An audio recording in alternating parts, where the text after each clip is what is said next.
वाह, क्या आईपीओ है।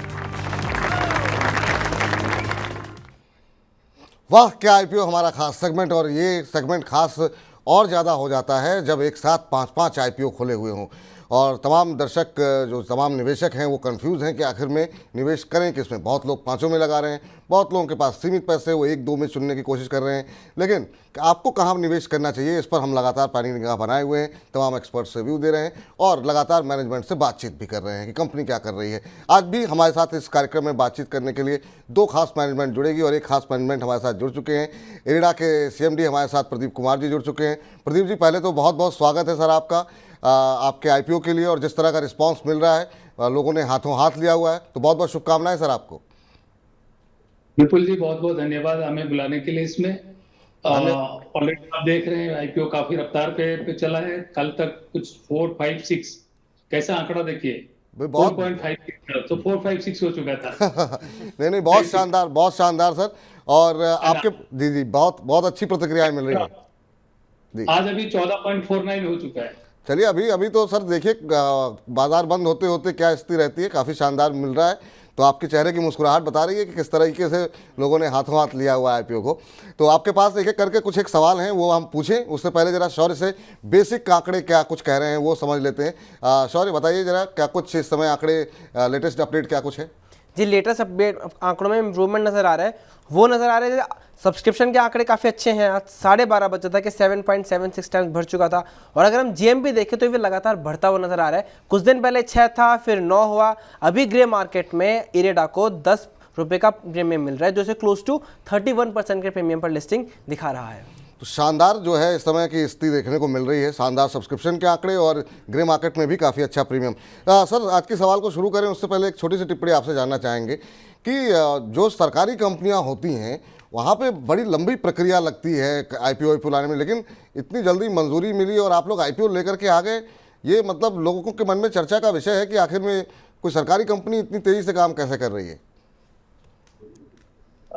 बिल्कुल आप सही बोल रहे हैं। हमने जब रोड शो किया था हमें इस तरह का कॉम्प्लीमेंट मिल रहा था कि आप नाम के लिए सरकारी कंपनी है, लेकिन आप लोग का जो कल्चर ऑफ गवर्नेंस है, कॉर्पोरेट गवर्नेंस है, वो प्राइवेट सेक्टर से भी बेहतर है। एक दो नमूना में दूंगा, एग्जांपल दूंगा इसमें मैं आपको। ये हमारा जो सबसे बड़ा चीज होता है सर अब कि कोई लिस्टेड कंपनी के लिए वो कितने जल्दी अपना ऑडिटेड रिजल्ट पब्लिश करते हैं।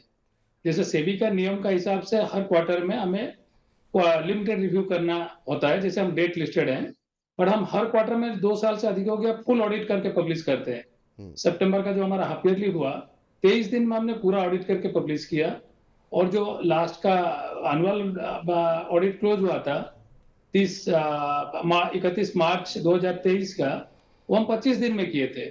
और जो एनुअल जनरल मीटिंग हुआ था वो हम 90 दिन में किए थे। देश में 2 और कंपनी किए थे उसका पहले, इन्फोसिस और टीसीएस 88 और 89 डेज। उनके लिए सरकारी ऑडिट मैंडेटरी नहीं है, जिसके लिए और 60 दिन का जरूरत पड़ता है स्टैट्यूटरी ऑडिट करने के बाद। वो करने का बावजूद हम 90 दिन में किए हैं। ये तो छोटा उदाहरण दिया मैंने, इसीलिए वो कई लोगों का शंका था। मैं तो ये बोलूंगा अभी सरकारी कंपनियों के लिए जो एक सोच था उसमें बहुत बदलाव जरूरत था। और हमारे जो टीम है हम काम करते हैं, क्योंकि हमारा अधिक से अधिकतर जो बोरोवर है वो प्राइवेट सेक्टर है। अगर हम उस सेक्टर में काम करेंगे तो हमारा तौर तरीका भी बदलना पड़ेगा। Ease of doing business, transparency, speed and accountability, ये सारे साथ करना पड़ेगा। इसका बावजूद सरकार का जो नियम कानून है वो भी हम पूरा पालन करते हैं। और इंटरनल ऑडिट है, स्टैट्यूटरी ऑडिट है, विजिलेंस ऑडिट है, सीएजी ऑडिट है, सीबीसी का भी कुछ रहता है स्पेसिफिक, वो सब होता है। वो सब करने के बावजूद भी हमारा आज का दिन में जो एनबीएफसी है, हम आरबीआई का अंतर्गत आते हैं। आरबीआई का हमारा 3 साल का ऑडिट हुआ है। 3 साल में 2 साल का क्लीन रिपोर्ट, तीसरा साल का किसी भी समय हम उम्मीद करते आएगा। और कोई हमारा आज तक मेजर नहीं मिल रहा है। ये 3 साल में हम लोग पहले फोकस किए थे कि best quality corporate governance, discipline, वो हमें काफी पे किया है। आप देखेंगे मैंने 3 साल का इसलिए बता रहा हूँ, 3 साल पहले हमारा लोन बुक का जो साइज था लगभग 23,000 करोड़ का था। 33 साल का कंपनी बावजूद होने के बावजूद 23,000 करोड़ था। हम 3 साल में 24,000 करोड़ का एडिशन किए हैं। और नॉर्मली बैंकिंग में एनपीए को देखा जाता है। हमारा जो नेट एनपीए था 7.18 था 3 साल पहले मार्च 20 में, वो अभी घट के सितंबर में 1.65 और मार्च में 1.66 पे आ चुका था। तो वो सबसे बड़ी चीज। और जो एनपीए घटा, हमने 2400 करोड़ जो हमारा एनपीए था इन द ईयर 2020, उसे 1000 करोड़ का रिकवरी किए, और उस रिकवरी में मात्र 21 करोड़ का राइट अप है। तो वो सब चीजें करता है कि हमने गवर्नेंस, क्वालिटी, ड्यू डिलिजेंस, ये सबको ओवरऑल इंप्रूव किए हैं। बिल्कुल। और आपने मतलब मुझे लगता है कि पूरी जो इतिहास रहा है, बहुत एक ही प्रश्न में जो है सारे उत्तर दे दिए हैं। शौर्य कुछ पूछना चाह रहे हैं आपसे? जी शौर्य। चलिए सर, आपके बिजनेस से स्टार्ट करते हैं। आपका जो रिन्यूएबल एनर्जी और उसको लेकर आप काम करते हो, तो एग्जैक्टली आपका रोल क्या रहता है? कैसे आप फाइनेंस करने हेल्प करते हैं? रिन्यूएबल एनर्जी कंट्री में जो एस्टेब्लिश हुआ आज का दिन में, जैसे विंड, सोलर, हाइड्रो, सबको जानकारी हो चुका है विंड, सोलर, हाइड्रो है। ये 25-30 साल पहले से देश में धीरे धीरे करके बढ़ रहा था। हम 36 साल से इस एरिया में काम कर रहे हैं, और ऑलमोस्ट 25 से 27 साल तक सिंगल हैंडेडली कर रहे थे। अभी लास्ट 9 साल में भारत में रिन्यूएबल में काफी थ्रस्ट दिया गया, और जिसके नतीजा क्या आया, खाली एक एग्जांपल दूंगा। 9 साल में सोलर का वृद्धि अगर हम देखेंगे 25 गुना वृद्धि हुआ है। तो वो कोई भी सेक्टर में इतना वृद्धि नहीं हुआ है, और ये 2-3 कारण है। एक तो जो एनवायरनमेंट को सस्टेन करने वाली बात हो रही है। पहले हम सिर्फ रिन्यूएबल एनर्जी पे डेवलप करने का फोकस कर रहे थे। अभी रिन्यूएबल एनर्जी डेवलपमेंट का साथ साथ डीकार्बनाइजेशन और एनर्जी ट्रांजिशन को भी करना पड़ रहा है, जो हमारा कॉप में ऑलरेडी माननीय प्रधानमंत्री का कमिटमेंट, जो हम लोग के लिए, सबके लिए दायित्व बना हुआ है। तो हमने 2023 तक 175 गीगावाट किए, अभी 2030 तक 500 गीगावाट करेंगे। आज तक लगभग 180-182 गीगावाट का इंस्टॉल हो गया है। 320 गीगावाट का और एडिशनल कुछ करना पड़ेगा। साथ साथ हमें, क्योंकि रिन्यूएबल इंटरमीडिएट पावर है, क्योंकि जैसे सोलर है, दिन में मिलेगा, रात को नहीं मिलेगा। हमें जब तक सफिशिएंट स्टोरेज ना हो और हमें कंटिन्यूअस पावर ना पॉसिबिलिटी ना हो, तब तक हमें थर्मल पे डिपेंडेंसी करना पड़ेगा, हमारा बेस लोड रिक्वायरमेंट को पूरा करने के लिए और पीक डिमांड को भी पूरा करने के लिए। जी सर, अभी आपका ज्यादा फोकस, जी हम इसमें concept to commissioning and post commissioning and closure of project, उससे रिलेटेड जो एंटायर वैल्यू चेन है रिन्यूएबल का, सब चीज हम फाइनेंस करते हैं। जी सर, अभी चूंकि आपका ज़्यादा फोकस सोलर एनर्जी के ऊपर ज़्यादा है, तो क्या भविष्य में और ज़्यादा डाइवर्सिफाई करने की कोशिश होगी बाकी विंड और हाइड्रो और बाकी जो रिन्यूएबल एनर्जी है उस तरफ? नहीं, एक्चुअली फोकस हमारा सोलर में नहीं है। टोटल हमारा एसेट प्रोफाइल अगर देखेंगे जी, उसमें 30% सोलर में है, और 20% जो है वो विंड में है, और 12% जो है वो हाइड्रो है। यहाँ पे हाइड्रो को मैं बताऊंगा, पहले स्मॉल हाइड्रो जो है उसी को रिन्यूएबल माना जाता था। 2019 नवंबर में उसका डेफिनेशन बदल के लार्ज हाइड्रो को भी उसमें ले आए। स्मॉल हाइड्रो लार्ज हाइड्रो का डिफरेंस है कि 25 गीगावाट तक को 25 मेगावाट तक हम मानते हैं स्मॉल हाइड्रो, उससे ऊपर होता है तो लार्ज हाइड्रो। तो ये परिवर्तन के बाद, ये परिवर्तन इसलिए किया गया क्योंकि विश्व स्तर में लार्ज हाइड्रो को भी रिन्यूएबल भी माना जाता है। जब हम कॉप में कमिटमेंट कर रहे हैं तो हमारा उस हिसाब से है। नाउ इसमें सोलर में जो हमारा 30% हुआ, पहले 20% हुआ करता था, 20-25। सोलर का ग्रोथ जैसे 25 टाइम हुआ 9 साल, मैंने बताया, तो देश में ओवरऑल सोलर में ग्रोथ हुआ, तो हमारा प्रोफाइल थोड़ा बढ़ा, और हम भी थोड़ा बिजनेस मॉडल और अपना जो स्ट्रेटेजी है 3 साल पहले थोड़ा बदले। उसका कारण ये था, हमें एसेट को थोड़ा डी रिस्क भी रखना जरूरी था। हमारा एसेट क्वालिटी काफी इंप्रूव हुआ। 30% का उसको एग्जाम्पल ये बता रहा हूँ, सोलर जो होता है 6 महीने से 1.5 साल के अंदर प्रोजेक्ट लग जाता है, एक standard kind of thing. Wind भी वैसे ही लगभग होता है। हाइड्रो में 2.5-3 साल, 3.5 साल, अगर वो कहाँ का टोपोग्राफी कैसा है, ज्योग्राफिकल लोकेशन, उस हिसाब से थोड़ा बदलाव होता है। अदरवाइज यहाँ पे 6 महीने से 1.5 साल बहुत कम टाइम होता है। और एक बार प्रोजेक्ट सोलर अगर लग जाए जी, उसके बाद 6 महीना, साल भर में आप उसका एक सीजन हो जाता है, साइकिल टेस्टिंग कर लिए, उसका जो भी आप एनविसाज किए थे टेक्नो कमर्शियल पैरामीटर, अगर वो कंफर्म कर दिया तो project completely almost largely D risk हो जाता है। तो जैसे डी रिस्क होता है तो हम इंटरेस्ट जो हमारा चार्ज करते हैं वो कम कर देते हैं, क्योंकि रिस्क हम हटा देते हैं। साथ साथ जो प्रोविजनिंग रिक्वायरमेंट है वो भी कम हो जाता है। उससे फायदा क्या होता है, आज देखेंगे हमारा जो जनरेशन एसेट है, total asset profile, generation asset में 80% हमारा कमीशन एसेट है। तो इसलिए फोकस तो हमारा पूरे में है, क्योंकि हम सेक्टर को डेवलप करेंगे, सेक्टर मैच्योर होगा, फिर आगे चल के बाकी लेंडर भी आएंगे देने के लिए। आज जो एस्टैब्लिश आ रही है सोलर विंड हैंड, वहां पे नए नए प्लेयर बैंक, अदर एनबीएफसी भी आना चालू किए हैं। 5-6 साल हो गया वो कर रहे हैं, पहले कोई नहीं कर रहे थे क्योंकि इमर्जिंग सेक्टर था। आज जैसे एथेनॉल है, कंप्रेस बायोगैस है, even manufacturing of solar components जी है, जी जी अभी सर हाइड्रोजन ये आएगा, ये इमर्जिंग है। जी। चलिए आखिरी सवाल मुझे लगता है कि शौर्य पूछना चाह रहे हैं, क्योंकि हमारे साथ अब फेड बैंक की मैनेजमेंट भी जुड़ चुकी है शौर्य, तो आप पूछिए अपना सवाल। सर आखिरी सवाल आपके एनपीए को लेकर है। आपने कहा आपने एसेट क्वालिटी को इंप्रूव कर रहे हैं, लेकिन आपके एसेट मिक्स में 24% के आसपास शेयर स्टेट यूटिलिटीज को जाता है, डिस्कॉम्स को, वहां पे खतरा है। तो फिर आप मैनेज कैसे करते हैं इसके बावजूद अपने एसेट क्वालिटी को? पहले तो स्टेट डिस्कॉम को जो लोन दिया आज तक कभी हमारा एनपीए हुआ नहीं। हमारा तो छोड़िए आरईसीपीएफसी का, जहाँ पे गवर्नमेंट लोन बुक है 90% 80%, गवर्नमेंट लोन में एनपीए नहीं होता है।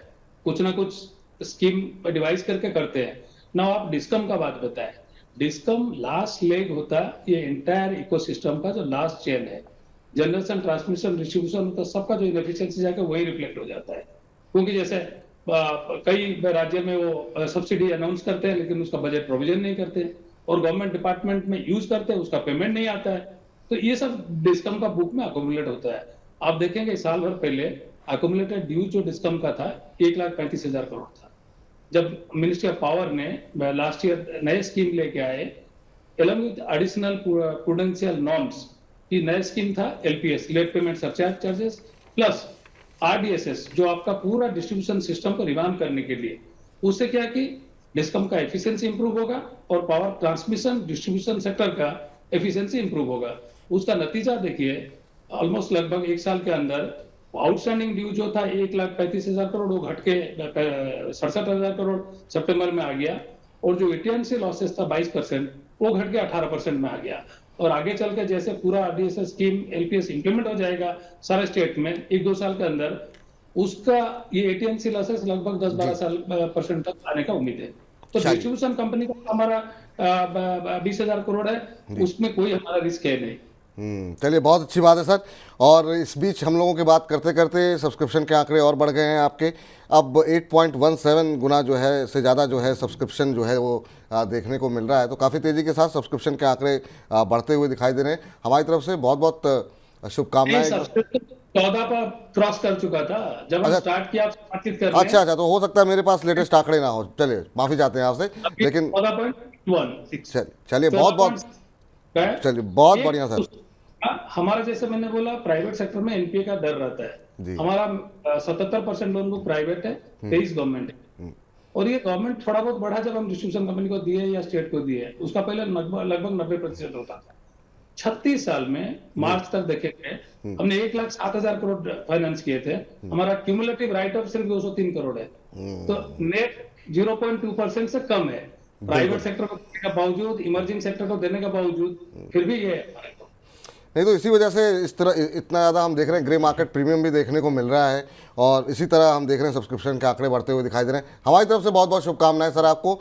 अब लिस्टिंग उम्मीद करते हैं अच्छी हो, और जो जिन लोगों ने आपकी कंपनी पर भरोसा जताया है उनको अच्छा रिटर्न मिले, और बाकी जब लिस्टिंग होगी तो फिर आपसे दोबारा अगर आप समय देंगे तो हम लोग बातचीत करेंगे। बहुत बहुत धन्यवाद विपुल जी, सराय जी, बहुत बहुत धन्यवाद सर।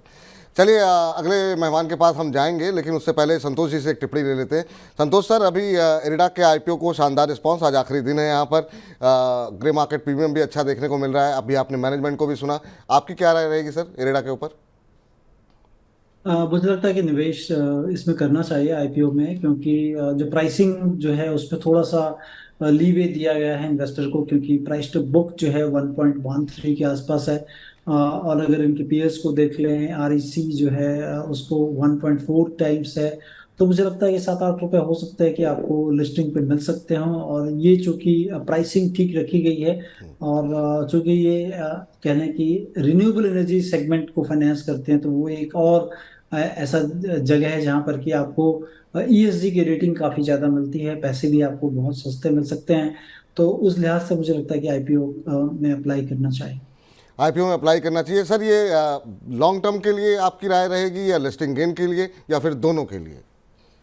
पहले देखिए, मुझे लगता है कि लिस्टिंग गेन पे ये at par with the peers हो जाएंगे। उसके बाद परफॉर्मेंस जरूरी होगा, क्योंकि आपको अगर उनसे आगे निकलना है तो आपको हर क्वार्टर में उस तरह के परफॉर्मेंस, या 6 महीने के बाद भी अगर आप परफॉर्मेंस देते हैं तो वो जरूरी है कि आप किस तरह से परफॉर्म करें ऑन अ रेगुलर बेसिस, फिर देखना होगा। लेकिन लिस्टिंग गेन एटलीस्ट मुझे लगता है कि इसमें होना चाहिए। जी, चलिए अब बात करते हैं आज के दूसरे आईपीओ की। उसकी मैनेजमेंट भी हमारे साथ जुड़ चुकी है और लगातार हम बातचीत कर रहे हैं। जिस तरीके के आंकड़े निकल करके आ रहे हैं, पहले शौर्य के पास चलते हैं और उसके बाद से रूबरू कराते हैं। जरा स्क्रीन पर लेकर के आइए हमारे खास मेहमान कौन कोठारी जी हमारे साथ अब जुड़ चुके हैं, MD and CEO Fed Bank Financial के। सर बहुत बहुत स्वागत है आपका आज की इस चर्चा में जुड़ने के लिए और बहुत बहुत शुभकामनाएं जिस तरह का रिस्पांस आपको मिल रहा है आपके आईपीओस को। लेकिन सर एक थोड़ा सा कंसर्न जो रेज हुआ है वो ये हुआ है कि जिस तरीके से आरबीआई की टिप्पणी एक आई है और ख़ास तौर से एनबीएफसीज को लेकर के और एनपीओ को लेकर के जो बातें कही गई उसको लेकर के थोड़ा सा कंसर्न अब दिखाई दे रहा है लोग एनबीएफसी सेक्टर को लेकर के। आप क्या कुछ कहना चाहेंगे और उस टिप्पणी को आप कैसे देख रहे हैं? नमस्कार and thank you for asking this question. ये हमारा मिशन है फेडफिना में to empower emerging India with easy access to loans. That means we cater to the needs of the small self employed customer. We provide him working capital loans, and we do this in 3 ways. We do that against pledge of gold, mortgage of property, or unsecured. Or all our loans are for working capital. अब ये RBI का जो circular आया हुआ है, the intent of the circular is to clamp down on consumption, okay, not on working capital. इसलिए हमारा ये मानना है कि उस circular का हमको कोई applicability नहीं होगा, okay? और दूसरी बात ये है कि चूंकि हम एमएसएमई सेक्टर को लोन देते हैं, हमारे सब लोन प्रायोरिटी सेक्टर लेंडिंग कहा जाते हैं। और बैंक्स जो हम लोन देते हैं it's for onward lending to the priority sector. So it's for that reason that our assets will not attract the higher risk weight and neither will our cost of borrowing change significantly. वो हमारा मानना है. So इसलिए उस circular का जो impact है that's on consumption related finance, but we are reasonably insulated. जी सॉरी जी सर, चलिए इसी का फॉलोअप क्वेश्चन ये है कि आपके तो दोनों देते हैं सिक्योर्ड और अनसिक्योर्ड, तो प्रोपोर्शन कितने आपके लोन में, कितना % जो है सिक्योर्ड लोन है और कितना अनसिक्योर्ड है? हमारा सिक्योर्ड लोन 86% है जो गोल्ड और प्रॉपर्टी से सिक्योर्ड है और अनसिक्योर्ड 14% है. और आने वाले दिनों में the proportion of secured will keep increasing.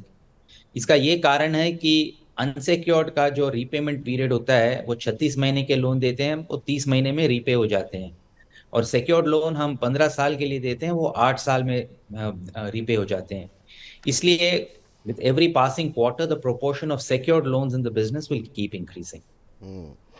Sir आपको आपकी कंपनी को लो कॉस्ट बोरोइंग के रूप में जो है काफ़ी लोग जानते हैं, तो आपसे जानना चाहेंगे कि कैसे आप जो है इसको मैनेज करते हैं और इसके क्या कुछ एडवांटेज आपको मिलते हैं? जी, हम फेडरल बैंक के सब्सिडियरी हैं और पिछले साल हमारा क्रेडिट रेटिंग AA- था, उसके बाद अपग्रेड हुए हम AA हो गए हैं. और AA- होने के बावजूद हमारा कॉस्ट ऑफ बोरोइंग पिछले साल 7.8 था. AA+ कंपनी जो थे, जो हमसे 2 नॉच ऊपर हैं, उनका cost of borrowing on an average 8.8 था. इसका मतलब है कि हमारा 1% कॉस्ट ऑफ बोरोइंग एडवांटेज है over companies rated 2 notches higher. Now ये कॉस्ट ऑफ बोरोइंग एडवांटेज जो है, इसलिए ये हमें इसलिए एडवांटेजेस है कि हम उसी स्प्रेड के लिए छोटे कम ब्याज पे लोन दे सकते हैं और इसलिए हमारा कस्टमर और अच्छा होता है, क्रेडिट क्वालिटी और बेहतर होता है, and it's a virtuous cycle. So our low cost of borrowing is at the heart of our success as a company and at the core of our financial returns. जी sir, जो आपका business model है वो physical model है, जिसमें आप physical और digital दोनों कंबाइन करके करते हैं, तो उसका थोड़ा एलेबोरेट करेंगे वो कैसे काम करता है? जी, हमारा सेल्फ एम्प्लॉयड कस्टमर है, स्मॉल कस्टमर है, जिसके पास बैंक स्टेटमेंट या फाइनेंशियल्स नहीं होते हैं. इसलिए हम उन्हें 4 तरह से डिस्ट्रीब्यूशन करते हैं. एक तो हमारे ब्रांच हैं, 600 के करीब branch across 17 states and union territories across the country, जिसमें हमारे एम्प्लॉयज होते हैं और they canvass business in the local market place. दूसरा हमारे एजेंट्स होते हैं जो बिजनेस ले आते हैं. और तीसरा हम कस्टमर के डोर स्टेप पे जाते हैं, it's called the door step business. ये खास गोल्ड लोन कस्टमर के लिए होता है, क्योंकि अभी भी गोल्ड लोन कस्टमर जो होता है, कुछ लोग ब्रांच पे आना पसंद नहीं करते हैं अपना सोना लेके. It's either socially awkward or they have concerns on security. So इन 2 कारणों के लिए वो आना नहीं चाहते हैं. हम उनके घर पहुंच जाते हैं. We value the gold and transfer money to them. और चौथा डिस्ट्रीब्यूशन है डिजिटल डिस्ट्रीब्यूशन। हमारे 2/3 कस्टमर जो हैं हमारे डिजिटल चैनल्स हमारे ऐप पे हैं, और about 40% of our transactions happen digitally after the original loan is given out. So इसलिए ये physical plus digital होता है, different forms of distribution. It's a phygital distribution model. उस पे हमने काफी इन्वेस्ट किया हुआ है पिछले 5 सालों में। हमारे ब्रांच काउंट जो है 120 से 600 पहुंच गया है। सो इसलिए that's a huge source of advantage that we have and which will help our business grow in future. चलिए सर, आपका बिजनेस मॉडल तो समझ गए, लेकिन अगर आपके फाइनेंशियल्स को देखें तो 2022 में कैश फ्लोज नेगेटिव रहे थे और ऑपरेटिंग कैश फ्लोज 3 साल से नेगेटिव आ रहे हैं, तो उसके पीछे का रीजन क्या है और आगे आप किस तरह का ट्रेंड एक्सपेक्ट कर रहे हैं? जी नहीं, हमारे कैश फ्लोज नेगेटिव तो नहीं है जी। हमारा ऊपर हमारे एसेट्स अंडर मैनेजमेंट हैं वो the past 3 years 4,800 crore, 6,200 crore और 9,100 करोड़ ऐसे बढ़ते गए हैं। It's at about 37% compounded rate of growth. हमारा प्रॉफिट आफ्टर टैक्स है, it has grown from 61 crore rupees to 103 crore rupees to 181 crore rupees. हमारा मुनाफा 3 गुना बढ़ा है 2 सालों में। So we are profitable. We deliver a good rate of return. Our profit in the for the quarter ended June was 54 crore rupees. That's a return on equity of 15.6%. So we are one of the more profitable NBFCs on the street. जी समय की कमी है, सवाल बहुत सारे हैं sir, लेकिन हमारी तरफ से शुभकामनाएं। लेकिन अभी आपसे बातचीत करते करते बहुत सारी टिप्पणियां आ रही हैं, क्योंकि हम इस समय फेसबुक, इंस्टा, यूट्यूब सब पे लाइव जा रहे हैं। तो उनमें से कॉमन सवाल ये है कि लोग कह रहे हैं कि एक बार आप पूछ लीजिए कि फेडरल बैंक के शेयर होल्डर्स का कोटा क्यों नहीं दिया गया है यहाँ पर। तो जो लोग फेडरल बैंक के पहले से शेयर धारक हैं उनको थोड़ी सी नाराज़गी है इस बात से, कुछ कहना चाहेंगे आप? हमने देखा है, हमने कंसिडर किया है कि फेडरल बैंक के शेयर होल्डरों को एक कोटा देने का, पर फेडरल बैंक के इतने सारे शेयर होल्डर हैं कि having a special quota for them is meaningless. It's like having a quota for cricket lovers और supporters of the Indian cricket team, you know, that is almost everybody in India. तो कोई कोटा का मतलब नहीं बना है, इसलिए हमने कोटा छोड़ दिया है जी. चलिए, तो हमारे दर्शकों को मुझे लगता है कि उत्तर मिल गया होगा. बहुत बहुत शुभकामनाएं सर आपको. जिस तरीके से रिस्पांस मिल रहा है, बहुत अच्छा रिस्पांस मिल रहा है. हमारी तरफ से बहुत बहुत शुभकामनाएं. बाकी लिस्टिंग जब आपकी होती है उसके बाद एक बार फिर से आपसे और विस्तार से बातचीत करेंगे sir. Thank you very much. Thank you sir.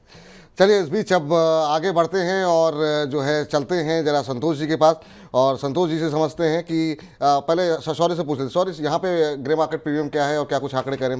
सिर्फ ग्रे मार्केट प्रीमियम और सब्सक्रिप्शन के आंकड़े बता दीजिए. जी, ग्रे मार्केट प्रीमियम चल रहा है इसका 5 रुपये पर शेयर 140 के अपर बैंड पर, और सब्सक्रिप्शन आज 12:30 बजे तक 56% हुआ था. संतोष सर, आपकी राय क्या होगी सर? मुझे लगता है इतने सारे आईपीओ आ रहे हैं, उसको देखते हुए यहाँ पर थोड़ी सी जो है लोग थोड़ी सी दूरी बना रहे हैं. आप क्या राय देंगे फेड बैंक के ऊपर? देखिए, फंडामेंटल तो काफ़ी रोबस्ट हैं, जैसा कि मैनेजमेंट ने अभी बताया कि मैं भी देख रहा था कि तकरीबन जो है मुनाफा 3 गुना हुआ है, 60 करोड़ से 180 करोड़ के आसपास प्रीवियस 3 इयर्स में. तो ये काफ़ी रोबस्ट है. लेकिन जो सबसे बड़ी चीज़ है कि प्राइसिंग काफ़ी एग्रेसिव रखी गई है. वो उसी को लेकर स्ट्रीट थोड़ा सहमा हुआ कि डेफिनेटली आप में ग्रोथ तो दिया है स्ट्रीट में, सारे नंबर्स भी अच्छे दिख रहे हैं top line to bottom line. केवल थोड़ा कंसर्न है कि इनमें एनपीए और जो है जीएनपीए 2% के आसपास और 1.7% के आसपास के तकरीबन नेट एनपीए है. थोड़ा सा हायर साइड पे है, लेकिन प्राइसिंग बहुत एग्रेसिव है. अगर आप देखें प्राइस टू बुक वैल्यू 2.5 के पास रखी गई है, जिसके कारण कि आप देख रहे हैं कि स्ट्रीट जो है उतना ज़्यादा जो है एक्सूबरेंट नहीं है इसको लेकर, और इसको प्राइसिंग भी नहीं मिल रही है, ग्रे मार्केट प्रीमियम नहीं मिल रहे हैं. हम लोग तो अवॉइड कर रहे हैं चूंकि प्राइसिंग इतनी ज़्यादा एग्रेसिव है. आप दे रहे हो अपने आप को ग्रोथ का लेवल एचडीएफसी बैंक या इंडिया की जो टॉप कह लें कि एनबीएफसीज हैं उसका वैल्यूएशन डिमांड कर रहे हो. मुझे लगता है कि वो थोड़ा एक कंसर्न है. वैल्यूएशन अगर प्राइसिंग नीचे होती तो डेफिनेटली बहुत अच्छा इशू होता है. शायद इसी वजह से बाकी आईपीओस के मुकाबले थोड़ी सी सुस्ती यहाँ पर देखने को मिल रही है। सॉरी, समय काफ़ी ज़्यादा हो गया है और अभी हमारा बजिंग स्टॉक का सेगमेंट बाकी है, चुन के बाकी है। तो मैं चाहूँगा बाकी के 2 आईपीओस पे आप फटाफट बताइए कि वहाँ पर क्या स्थिति देखने को मिल रही है। ये चलिए आपको सीधे सब्सक्रिप्शन बता देते हैं और जीएमपी। टाटा टेक्नोलॉजीज 10 गुना ज़्यादा बढ़ चुका है और लगभग 400 रुपये का इसका ग्रे मार्केट प्रीमियम हो गया है, जो इसे क्लोज टू 80% का प्रीमियम पर लिस्टिंग दिखा रहा है। फिर इसके बाद आता है गंधार। पहले फ्लेयर को देख लेते हैं। फ्लेयर भी जो है 4 गुना ऑलरेडी बढ़ चुका है और जीएमपी चल रहा है इसका 74 रुपीज़ पर शेयर का। तो ये सारे आईपीओ है जिनमें हमें अच्छा खासा रिटर्न देखने को नजर आ रहा है। चलिए ठीक है, इस बीच जो है फ्लेयर राइटिंग को भी हम देख रहे हैं कि अच्छा रिस्पांस मिलता हुआ दिखाई दे रहा है। सर, एक सवाल आया, उसके बाद मैं अपना सवाल पूछूंगा कि अगर गांधार वर्सेस फ्लेयर में कौन सा बेहतर है अलॉटमेंट वाइज, कहाँ पे अलॉटमेंट मिलने के चांसेस ज़्यादा हैं? ये मोटो जोशी जी हैं, हमारे दर्शक और प्राइमरी मार्केट पे इनके सवाल आते रहते हैं, तो ये जानना चाह रहे हैं इन 2 में से अलॉटमेंट कहाँ बेहतर उम्मीद ज़्यादा है कि मिल सकता है? बहुत मुश्किल है अलॉटमेंट, तो मतलब इसे गेम ऑफ लक, कितना सब्सक्रिप्शन आता है, कितने लोग जाते हैं और आपको मिलता है कि नहीं। मैं आपको ये बता सकता हूँ कि बिजनेस वाइज मुझे कौन सा अच्छा लगता है, तो वो मैं डेफिनेटली आपको बता सकता हूँ। और मुझे लगता है कि फ्लेयर राइटिंग काफ़ी ज़्यादा अच्छा बिजनेस है, लास्ट के 3 सालों में काफ़ी अच्छा कंपनी ने किया है। और जो है अपने पीयर्स से देख लेंगे तो बहुत सारी चीज़ें इनमें अच्छी हो रही हैं। थोड़े से रेशियोज थोड़े से कह लें कि निचले स्तरों पर है, अदरवाइज ग्रोथ लिहाज से मुझे लगता है कि अच्छा है। लिस्टिंग गेन भी आपको मिल सकती है क्योंकि प्राइसिंग रिजनेबली रखी गई है इसमें। और जहाँ तक गांधार ऑयल की बात है, ऑयल में देखेंगे कि इस कंपनी को भी आप अगर आईपीओ के तौर पे लिस्टिंग गेन के लिए मैं केवल सलाह दूंगा कि करें, क्योंकि इस तरह के सेगमेंट में मार्जिन जो ये कमांड कर रहे हैं वो काफ़ी अच्छा है। क्योंकि जो तेल का सेगमेंट है, व्हाइट ऑयल जो बनाते हैं, उसमें ये डाइवर्सिफाइड व्हाइट ऑयल बनाते हैं जो कि इंडस्ट्रियल यूज के लिए भी होता है और जो है पर्सनल यूज के लिए भी है। तो उसमें मार्जिन जो है काफ़ी अच्छी है इनकी। मुझे लगता है कि लिस्टिंग गेन के लिए केवल गांधार ऑयल का आईपीओ कर सकते हैं। सर, अगर हम ये जो 5 आईपीओस खुले हुए हैं उनको नंबर देना चाहें, पहले, दूसरे, तीसरे, चौथे, 5वें पे आप किसको रखेंगे, कैसे रखेंगे, जहां आपको लगता है लिस्टिंग गेन भी मिलेगा और लॉन्ग टर्म के लिए भी अच्छा रहेगा? देखिए, पहला तो टाटा को दूंगा मैं, टाटा टेक्नोलॉजी को। जिस क्षेत्र में है, जिस तरह का काम है उनका, जो इंजीनियरिंग डिजाइनिंग का काम है वो काफ़ी रेलेवेंट होगा। अपने ग्रुप कंपनीज का तो काम है ही, अब बाहर की काफ़ी कंपनियों का काम कर रहे हैं, तो वहाँ पर ग्रोथ प्रॉस्पेक्ट काफ़ी अच्छे हैं। वो पहला होगा टाटा टेक्नोलॉजी, और फिर दूसरा होगा मुझे लगता है कि फ्लेयर, और तीसरा इरिडा होगा, और चौथा फिर गांधार ऑयल होगा। ये इस तरह से मेरा ये पैकिंग ऑर्डर है। ये पैकिंग ऑर्डर रहेंगे, तो यहाँ पर ये स्थिति दी गई है, तो आप नज़र बना सकते हैं। और इस बीच हमने जो है कल अरुण केजरीवाल जी हमारे साथ खास मेहमान जुड़े थे, उनसे भी ऑर्डर पूछा था कि उनकी प्राथमिकताएं में किस तरीके से वो ऑर्डर बनाते हुए दिखाई दे रहे हैं। तो आइए जरा उनको भी सुनते हैं। अगर एक ऑर्डर हमको तय करना हो 5 कंपनियों का, तो वो ऑर्डर कौन सा होगा आपके लिए? टॉप आईपीओ कौन सा है? और अगर 1 से 5 तक की गिनती में अगर हमको तय करना हो तो?